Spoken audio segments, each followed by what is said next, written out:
Al-Habib Ali bin Abdurrahman Al-Habsyi hidup di zaman kapan? Ngalamin zaman penjajahan Belanda, ngalamin zaman penjajahan Jepang, ngalamin zaman apa lagi namanya tuh, revolusi, ngalamin zaman Masya Allah sampai zamannya PKI pun juga beliau alami hingga meninggal tahun 68. Akan tetapi beliau di hatinya nggak ada kerisauan, nggak ada ketakutan kecuali kepada Allah Subhanahu Wa Taala. Dan di dalam keramahan beliau, di dalam kebersihan hati beliau, Masya Allah, mau dalam keadaan terjadah atau apapun, sebagaimana para salaf yang sebelumnya, Al-Habib Ahmad bin Abdullah bin Talib Al-Attas Pekalongan, begitupun juga hidup di zamannya penjajahan. Begitu juga Al-Habib Abu Bakar bin Muhammad As-Segaf yang haulnya besok, hidup di zamannya penjajahan. Masya Allah.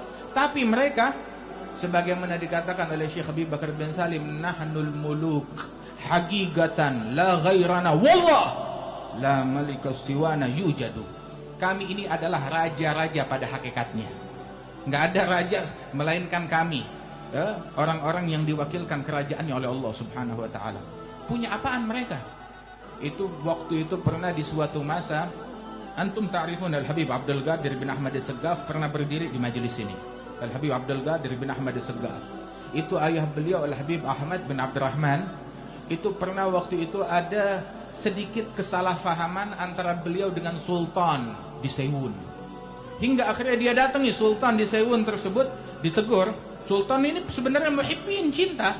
Cuma ada terjadi kesalahpahaman, berhasil dipengaruhi hingga dia melakukan tindakan yang bertentangan dengan Al-Habib Abdurrahman Ahmad bin Abdurrahman As-Segaf, abahnya Habib Abdul Qadir bin Ahmad. Hingga ditegur, wahai Sultan, jangan campur masalah ini. Begitu.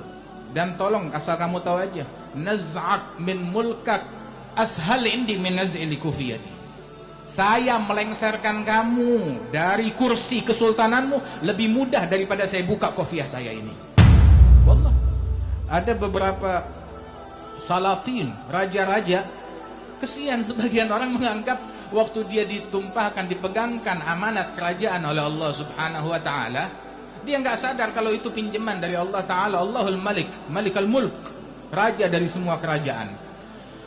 Dia membuat beberapa aturan yang tidak benar, akhirnya mengadu kepada beberapa ulama di Tarim. Maka ulama tersebut bilang, sampaikan kepada Sultan, suruh rubah aturan tersebut. Dia nggak mau rubah. Suruh rubah, dia nggak mau rubah juga. Sampai dia menzalimi beberapa orang, akhirnya bilang suruh rubah, wa illa dia bakalan menyesal. Akhirnya tetap nggak mau rubah. Akhirnya orang alim tersebut masuk ke Masjid Ba'alwi, dia takbir 4 takbir. Tahu 4 takbir? Seperti takbirnya jenazah. Allahu Akbar, Allahu Akbar, Allahu Akbar. Hah? Udah.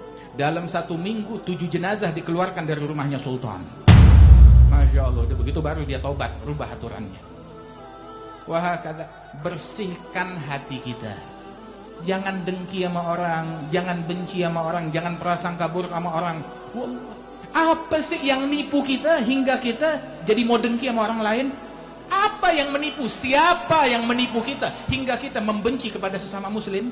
Apa dan siapa yang menipu kita hingga kita menghalalkan untuk mencaci sesama muslim, memaki sesama muslim? Wallah, yang menghalalkan itu penipu, menipu kita. Jangan tertipu. Sungguh kerajaan langit dan bumi terlalu murah hingga kita rela mengorbankan hati kita untuk mendengki, membenci, mencaci, memaki. Jaga hati kita, perbaiki hati kita. Ini kalau mau bicara masalah hati kayaknya sebulan nih nggak ada habisnya. Tapi hidup kita di dunia ini adalah pembelajaran dari Allah Subhanahu Wa Taala. Para ulama-ulama kita, awliya wassalihin, misal Al-Habib Ali bin Abdurrahman Al-Habsyi, Al-Habib Muhammad bin Ali bin Abdurrahman. Al-Habib Muhammad bin Ali bin Abdurrahman tahu dikenalnya dengan apanya? Dikenalnya dengan kebersihan hatinya. Nggak pernah ngomongin orang, nggak pernah gosipin orang, nggak pernah ngatain orang. Al-Habib Muhammad bin Ali bin Abdurrahman belum terlalu lama meninggalnya. Tapi coba tanya orang yang kenal dengan beliau, kapan Habib Muhammad bin Ali pernah maki orang lain, pernah ngatain orang? Dikatain orang sering, dicaci orang sering. Bahkan orang yang benci sama beliau datang ke majelis, ya ahlan, fadhal, naik ceramah maki Habib Muhammad. Wal Habib Muhammad bilang, jazakallah khair, terima kasih. Akhlaknya siapa? Akhlaknya Nabi Muhammad. Pertanyaan, yang memaki mana sekarang? Nggak dikenang, nggak disebut. Wal Habib Muhammad bin Ali bin Abdul Rahman, puluhan tahun setelah wafat beliau masih kita kenang, masih kita sebut, masih kita puji akhlaknya.